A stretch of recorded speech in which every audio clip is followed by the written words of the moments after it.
ধানমন্ডির ১২ নম্বর সড়ক, গাছে ঢাকা ছায়া ঘেরা শান্ত এই সড়কের ৭১ নম্বর প্লটটি বাইরে থেকে দেখলে মনে হবে আর ১০টি সাধারণ প্লটের মতোই, কিন্তু এই ১ বিঘা প্লটের ভেতরেই লুকিয়ে আছে এক মহা দুর্নীতির গল্প।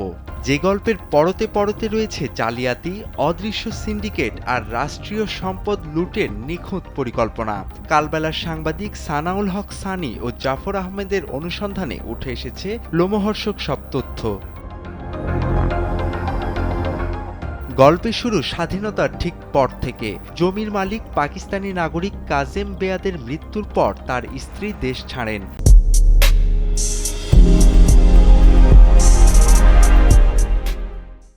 নিয়ম অনুযায়ী শত কোটি টাকা মূল্যের এই বিশাল সাম্রাজ্যটি হওয়ার কথা ছিল রাষ্ট্রের সম্পদ, কিন্তু নথিপত্রে পরিত্যক্ত সম্পত্তি হিসেবে নাম থাকলেও দীর্ঘ ৫৫ বছর রহস্যজনকভাবে এর কোনো গেজেট হয়নি।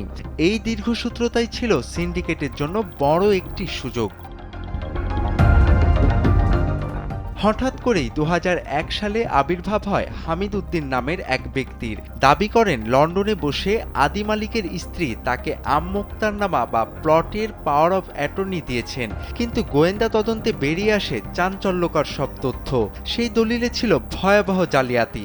আইন যেখানে বলছে পরিত্যক্ত সম্পত্তির পাওয়ার অফ অ্যাটর্নি নেওয়া অসম্ভব, সেখানে এক অদৃশ্য জাদু বলে সেই জাল দলিলই গত অন্তর্বর্তীকালীন সরকারের সময় মন্ত্রণালয়ে বৈধ হয়ে যায়।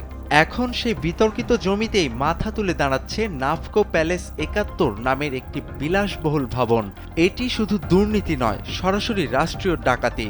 পর্দার আড়ালের এই ডাকাতির কারিগররা কি ধরাছোঁয়ার বাইরেই থেকে যাবে, নাকি হাওয়ায় মিলিয়ে যাওয়া শত কোটির রাষ্ট্রীয় সম্পদ উদ্ধার হবে কোনো একদিন কোনো এক সময়?